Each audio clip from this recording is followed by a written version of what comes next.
Scam. Menurut gue scam. Menurut Wah. gue scam. Di era sekarang ya. Lo kenapa lu bikin sekolah? Karena gini. Jadi sekolah itu beda. Sekolah yang gue bikin TK kan. TK itu gimana caranya kalau mereka nggak punya kesempatan untuk benar-benar belajar secara kognitif, belajar bersosialisasi bermasalah. Ya. TK, SD, SMP itu bisa bermasalah. Tapi kuliah itu di zaman sekarang, di era yang serba digital ini, menurutku udah nggak relevan, betul. Kata-kata relevan.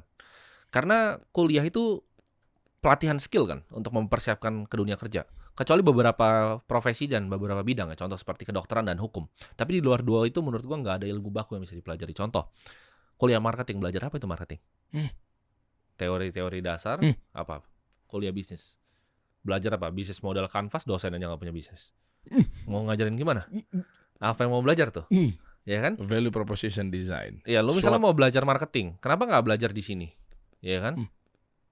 Belajar caranya bikin media di sini sama orang yang praktisi yang beneran bikin media, ya kan? Wah, thank you. Masa dosen nggak pernah bikin campaign, nggak pernah kerja sama brand, yang which misal lu bikin setiap hari nih misalnya, setiap hari emang lu punya tim udah kerja sama brand, ngerti media, placement itu di luar kepala lah gitu.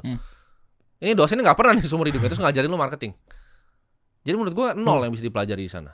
Kecuali lu ambil misalnya yang sangat spesifik, misalnya lu mau jadi aerospace engineering, lu ambil di MIT itu bisa lah lu belajar. Tapi kalau yang kayak di Indonesia marketing, bisnis, manajemen, itu lu bisa belajar online semuanya. Tapi ada yang bilang kayak gini bro, dosen karena memang dia nggak punya bisnis karena hidup itu terbagi. Ada yang fokus pada teoritisnya, ada yang fokus pada praktisisnya gitu. Ya bener, kayak orang bilang kan coach basket. Tapi kan coach basket yang jago-jago dulunya pernah banyak yang pemain. Jago-jago loh. Yeah. Coach bola aja jago-jago. Main bolanya tuh kalau diadu sama lu di jalan mungkin kalah lo sama coach bola yang udah tua gitu. Jago-jago mereka. Jadi jangan ngomong kayak gitu. Dosen itu agak sedikit beda, ya kan? Mereka banyak yang cuma dari lulus mereka jadi asisten dosen, lalu jadi dosen, habis itu ngajar. Akhirnya nggak ada real life experience yang bisa di-share ke mahasiswanya kan. Dan itu kan jadi sebuah industri yang dimiliki oleh kampus-kampus ini. Ini industri besar, triliun dolar. Yang sebenarnya kalau di luar negeri juga harusnya banyak yang gratis. Contohnya seperti Harvard, Stanford, Wharton. Itu kan mereka punya endowment fund yang besar sekali. Mereka punya dana abadi yang besar sekali. Kenapa harus orangnya masih bayar? Itu kan pertanyaan. Itu industri, ini kan industri.